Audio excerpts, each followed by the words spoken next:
Thank you very much. I want to give you a currently successful example of green economic development that is happening in Austria, and I will also challenge what Robert Hirsch was saying this morning.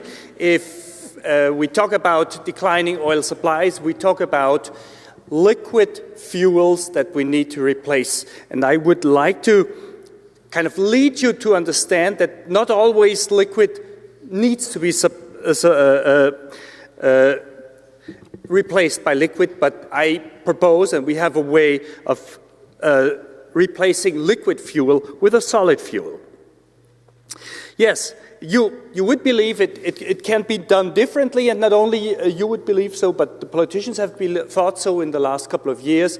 The focus of bioenergy development in Europe has been very much on producing liquid biofuels. Ethanol and biodiesel as main fuels that have been developed, that have been forced into the market by European legislation that actually requires all countries to have at least 10% liquid biofuels by 2020. Now, these biofuels have, unfortunately, a number of disadvantages. They are expensive.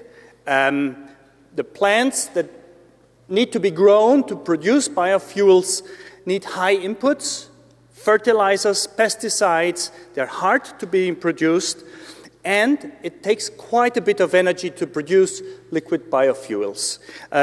For the time being, the European legislation says that liquid biofuels must at least achieve 35% reduction of CO2, which is a very poor, actually, achievement.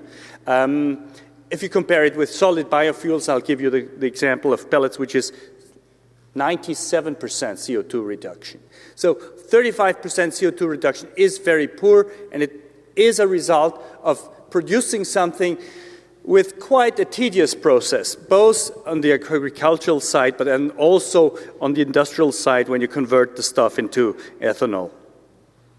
So there has been quite a disenchantment about bioenergy. There has been lots of publications showing that this is not the way forward. We are starting to compete with food production. We have high environmental impacts and a poor energy return on invested energy.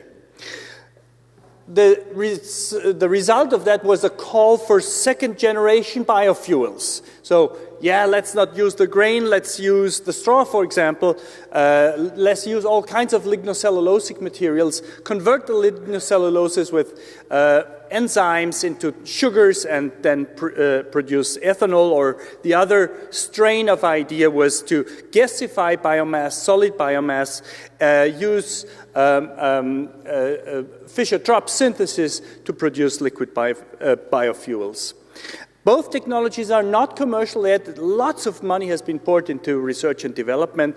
The problem stays that substantial costs and substantial energy losses are the result of the conversion. You can't convert something into something completely different without a lot of effort, let's put it this way. And that slide I'm showing you up there shows what is the consequence if you take the sum, the net energy yield per hectare of area you're dedicating to produce bioenergy. And what you can see is on the top, that's the second from the top is ethanol from grain, and then biodiesel and rapeseed, and they get you about 30 gigajoules per hectare because of these high energy inputs. Biogas from corn is a little bit better. Second generation of biofuels do indeed perform better. They perform about twice as good, but they don't get much more than 70 gigajoules per hectare.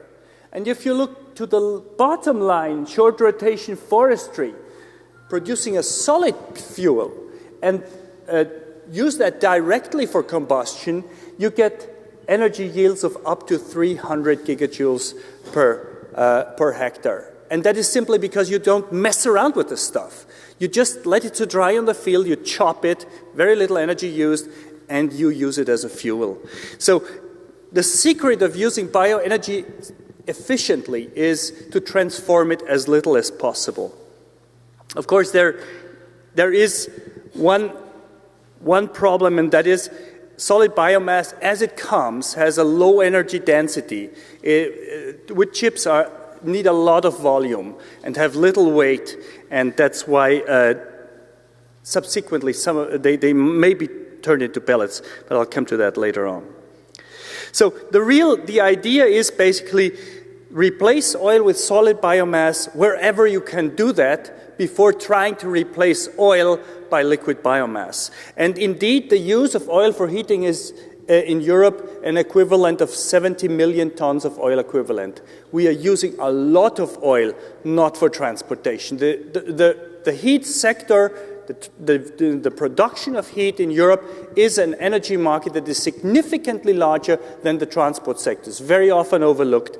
And the nice thing about it is it's also economically viable to do that. We don't need subsidies to do that, actually. We don't need subsidies anymore, thank God. Wood pellets is a solid fuel with liquid properties that was developed. Actually, the idea comes from America, from the first energy crisis in '73. It was an American engineer from Boeing who actually had the idea, Mr. Whitfield, there was this scramble for energy, and he had the idea, well, there is this lot of sawdust, we don't use them, let's try it, press it together, and let's use it as a fuel. Mr. Whitfield then later on developed the pellet stove, and it became quite popular in some parts of the US. So wood pellets comes from the US, but has been developed to become a serious large energy market in Europe. The advantages of the pellets are they're a very dense fuel. They are 5 times more dense than wood chips. They have clearly defined properties, so it's a standardizable fuel. You know exactly what the energy content is, what the ash content is, etc. And it has liquid properties. You can pump it, you can blow it pneumatically. It is a very nice replacement for heating oil. It offers very high energy return on invested energy and very good greenhouse gas balance. And finally, it costs exactly half as much as heating oil right now. Austria has been the birthplace of the residential pellet furnace. You can see a Frohling pellet furnace here on the picture. One of the main sponsors of this conference, Dr. Hutter, I don't know if he's still with us, founded this company and runs it very, very successfully. A residential pellet furnace, after 15 years of development in Austria, is a high-tech product which offers a lot of comfort to the consumer. You don't have to do anything except 2 or 3 times a winter unload the ash box. Everything else goes automatically. Does have the downside that it has fairly high investment costs because it's packed with technology. This figure shows you the emissions from wood-burning devices in Austria over the last 20 years, and you can see that we have had a huge learning curve. We have learned to burn wood in a way that produces practically no relevant emissions and that uses the energy content to the utmost. So we have 94% typical boiler efficiencies now with pellet or wood boilers. A pellet boiler works very much like an oil boiler. You have a storage, you have a bag, could be in the same room or in a different room, and with a vacuum cleaner type of system, you get the pellets from the storage to the boiler automatically, and it is burned, it's ignited automatically and burns automatically to the required power that the house needs at the moment. The pellets are delivered very much like oil with a silo truck. The truck blows in the pellets into the cellar, and there is no hassle for the user whatsoever. Pellet stoves, room heaters, I mentioned them, they were the first pellet heating equipment actually developed in the US, have become very, very popular in some of European countries, like in Italy. There is more than 1 million homes already heated with pellet stoves. It's the largest domestic heating pellet market in the world, actually. You fill the stove with a bag of pellets, and it works completely automatic for 2 or 3 days. It ignites when it's getting cold in the room. It adjusts the power to the required demand in the room, and it's a very nice and also fairly cheap heating device. That's something that has a massive potential, and it's growing very rapidly in the market. Oh, I'm sorry about this. Got messed up with the technology. I'll tell you what is on that slide. The red and the blue bars is the European pellet markets in the power and in the heat sector, because pellets are not only used in Europe for heating, but also for power production. You can fire them in coal-powered stations, and that is done because it's a fairly cheap way of producing green electricity. And you can see that both of these markets are growing very strong. The average annual growth is about 20% over the last 15 years, and we are going to get to a size of 25 million tons by the year 2015. So in 3 years' time, we'll be exceeding 20 million tons. So it is real energy. This is not something, something curious. You could say, the funniest thing I've heard in Austria, they're using little wood pellets. It's becoming mainstream stuff. Pellet use for power is convenient because you can use existing power stations, coal-fired power stations, and reduce the CO2 emissions without any relevant capital investment. And that comes to the discussion about the investment. Investment is something you are not very happy to do, and if you have an existing asset and you can use that, you prefer to do that as a utility, and that is why this is happening right now, and it's growing at a massive rate. And you might ask, well, oh God, is there going to be enough wood in Europe to fuel all this? And the true answer is no, there isn't. Europe is starting to import quite significant amounts of wood pellets for power production. We are self-sufficient in the heat market. Heat markets are more local and around the pellet-producing plants, but power markets are creating very large demand, and there is a global market of wood pellets developing, for the better or for the worse. It is happening. Main area where European power utilities are sourcing pellets is North America. It's US, Canada, that have a lot of wood resources, idle wood resources, I should say, because in parts of the North America, the use of wood has declined significantly because people use less paper. So the paper mills are closing, the forests are idle, and that they are used now for producing pellets. Now, what about the potential?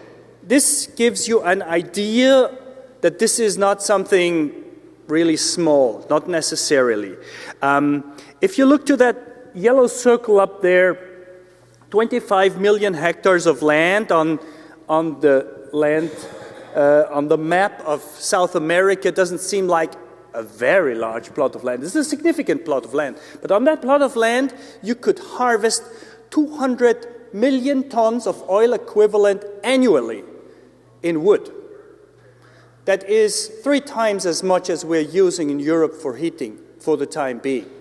So yes, indeed, it does take area, but it can be produced in very large quantities. Fast-growing tree plantations have really a significant energy potential, and that you should keep in mind. It's not just joke. It's serious energy that can be produced in this way, and that is going to be produced in this way.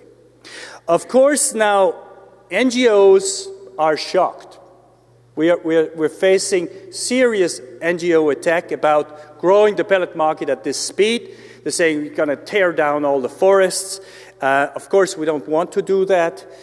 We are working hard on the issue of sustainability certification to make sure that any wood that goes to the energy market is certainly only from sustainable forest management. And not only that, there will be requirements to respect the indigenous people and whatnot. So the whole range of sustainability requirements shall be enforced to make sure that this is not going in an unsustainable direction. It could go, and I think the pellet sector will try very hard to prevent that from happening. So I'm at the end. I wanted to show you that solid biofuels can play a significant role in the future energy picture. They will be able to replace relevant, of course, certainly not all, but relevant amounts of oil. They are a much better way of replacing oil and liquid fuels. And it is a fact that this is largely ignored by policymakers all the way up today. We have no heat market policies, even though it is the largest market. It's like 40% of the entire energy demand in Europe goes into the heat market. There's no policy. But nevertheless, things are moving, market-driven. I'm glad they are, because it's very difficult and tedious to try to influence policies. I have been trying to do that for 20 or 30 years. I'm getting kind of tired of it because it goes so slowly. And I think now what we are seeing here is a market-driven development. We have a very high level of technology. The technology is ready to be implemented. We have double-digit industry growth and growing growth rates. So supply chains are getting more robust, and consumers are getting more and more aware of the opportunities. So I think we're heading for a quite encouraging development. Thank you very much. Thanks, Christian. Take a few questions. So, a few questions, and for the communications people here, I can already anticipate a suggestion that you call this forest tech, in the same line that yesterday we heard a thing of desert tech for solar. I mean, we have to make these things positive. Okay. Question from the front here, and then Robert Hirsch. Mr. Rakos, my name is Hugh Kelly. Thank you very much for your presentation. Just on the most simple level, it seems like wood pellets are an excellent alternative to liquid fuels. Looks like they're more environmental than oil. On the other hand, there's a lot of money to be made in it, which is fine, and I totally support market solutions. But a lot of times when there's a big industry, there's also a lot of support. There's a lot of push for that to become the next model. And why should I understand a role for pellets, but shouldn't the model of energy directly from the sun to heat homes through solar water heating be the first choice? Getting the energy direct, less of a market, less use of oil to transport the wood. Shouldn't Austria, wise policymakers in Austria and other parts of the world, shouldn't they first focus on solar hot water heating? Because there's huge amount of savings, and it's much, much preferable to the environmental costs, the rising land prices in the Amazon for soybeans versus forestry, besides the fact that it's the lungs of the world and that we don't want it to turn into the Amazon savanna. So basically, my question is, this is great, but it seems like it's not ideal, and that first Austria and other enlightened policymakers around the world should support solar hot water heating, which also needs more attention and support. Thank you. I completely agree. I have a whole solar water heater and a pellet stove, and it is a fact that I don't get any solar gains in winter. I get very little solar gains. That's the problem. I mean, when it's cold in the winter and it's overcast, you need a source of heating. Of course, it is possible if you have a new built low-energy house with lots of insulation and 5,000 liters of water storage. You can do it at a very high cost, though, and it's not a solution that's available to everybody. So, yes, indeed, solar heating as much as possible, but you will not be able to do it without a form of stored solar energy.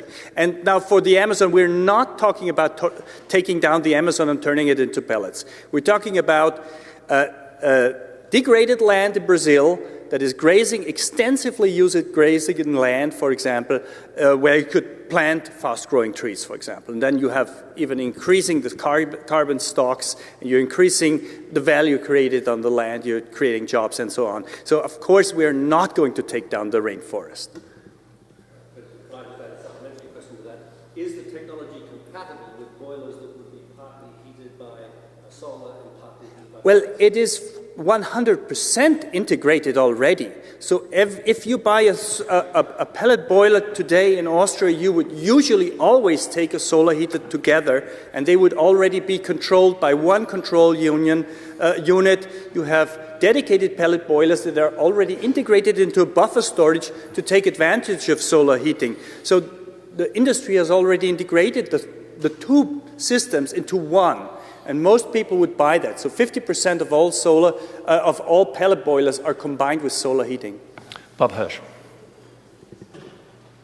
Years ago, people talked about burning wood as kind of going back to the good old days and so forth. And then the details indicated that there were carcinogens that were emitted in burning wood. And you say you have no problem with emissions. What is it that you have done to clean up the wood pellets so that there are no carcinogens emitted during combustion? I can tell you, it's very simple.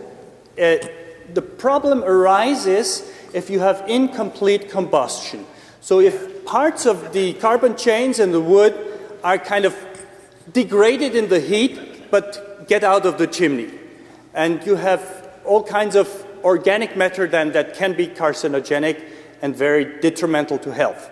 Now, what we have done, and I've shown you the learning curve in terms of emissions, we have decreased emissions by a factor of 1,000 by 3 measures. Residential time in the hot zone, temperature in the hot zone, and exact dosage of oxygen. So if you burn wood in a way that you have the exhaust gases in an area where they can react completely with oxygen during a sufficiently long time, at a sufficiently high temperature, you have 100% oxidation, and the only thing that comes out of the chimney is carbon dioxide and water. And no question of dioxin, furans, and particulates. It's all done. There is zero. There's virtually zero emissions out of a modern state-of-the-art pellet boiler. Austrian built, of course. I think that you should add something to what you in your list of what you're replacing, because you're also replacing natural gas with the system, and you're also replacing coal with the system. And the fact is, what you proposed, we should use solar energy. People that do that use electricity during the winter, and that electricity is produced with coal and with natural gas. Without the pellet system, you get an imbalance in the electricity production. You must invest in a lot of electricity that will not be used more than during a couple of months during the winter time. So economically, the pellet solution in combination is so great in many aspects. So I congratulate you for what you are doing, and I'd like to see more of that. Thank you. Great. Thank you. We have only time for 2 last. Ewan and here. Yeah. It's a very interesting presentation. I feel as though I learned something here. It certainly makes a lot of sense to me that you take wood and you just pelletize it, dry it and burn it instead of going through lots of other transformations in between. However, you did say that solid biomass will be able to replace considerable amounts of oil. I would quite like to see the calculation there. What do you mean by considerable? I once did a calculation looking at timber production in the USA. To clear fell all of the hardwood forests in the USA would provide sufficient energy to power the USA for 7 months. Yes, so I have a kind of we're talking scaling. about the entire energy demand, yes. Yeah, well, you did say solid biomass will be able to replace considerable amounts of oil. I would just encourage, this sounds like it's a fantastic niche application. And incrementally, we can have lots and lots of these small, sensible, potentially sensible things that can be done. It's not a niche application. I don't agree. There is a study of the DOE in the US saying that US could potentially produce 1 billion tons of solid dry biomass per year. if you take all the harvesting residues from the grain industry and if you would use the increment of the forest in a sustainable way, but the entire increment, of course, which you are by far not doing, of course. You just rather have your forests burn every other time by forest fires because they are growing so thick, because they are not being managed. So, I mean, these are all choices, and choices can be changed in the future. But I definitely don't agree it's a niche program. It's a serious program. Obviously, serious programs also have serious impacts. We have to face that. We have to deal with them as conscious and as careful as possible. Yeah. If the USA grows biomass to power the USA, then it can't export it to Europe. Well, you have a lot of cheap gas, and you prefer to use that, it seems. Yeah, the U.S. producers are really keen to sell to Europe because they can't use the product in their own country because the competition with natural gas is just impossible to deal with. Here pellets are completely competitive with oil, obviously, whereas in the U.S. with gas they would be completely uncompetitive. Yeah. Let's have a coffee discussion about that as well. Last question here.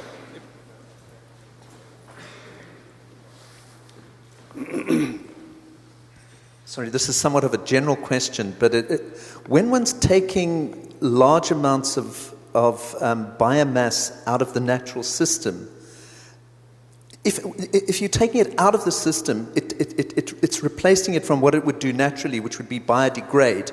So my question is, what impact does it have on soil fertility? And biodiversity in a general sense, yeah. Yeah. On soil fertility, well, you could even, I was expecting now an argument that is coming up recently, which is the carbon depth argument, which says if you just let the forest grow, the forest would absorb more carbon dioxide, and you're actually keeping the forest from growing because you're taking it down, which is true only to some extent because forests don't grow forever. They grow until they're a saturation level and they stop growing. But without going into that, the nice thing about wood is that wood is a biogenic material with very little nutrients. It's almost only carbon and hydrogen and oxygen in the wood. Very little nutrients because it's a slow-growing plant. It grows usually on nutrient-depleted areas. You don't fertilize it. So that's the nice thing about wood. If you burn it, you do not remove a lot of nutrients from the soil. Sure, but I think there's the other issue there, and I'm just suggesting it now to take away and not comment. Certainly in the country that I live in, they're now leaving logs on the ground more because they've seen the biodiversity benefits of having natural forests with natural degradation processes, both for the soil and biodiversity reasons. But I'm sure that's an issue that you're looking at. Please join me in thanking Christian very much. Thank you very much.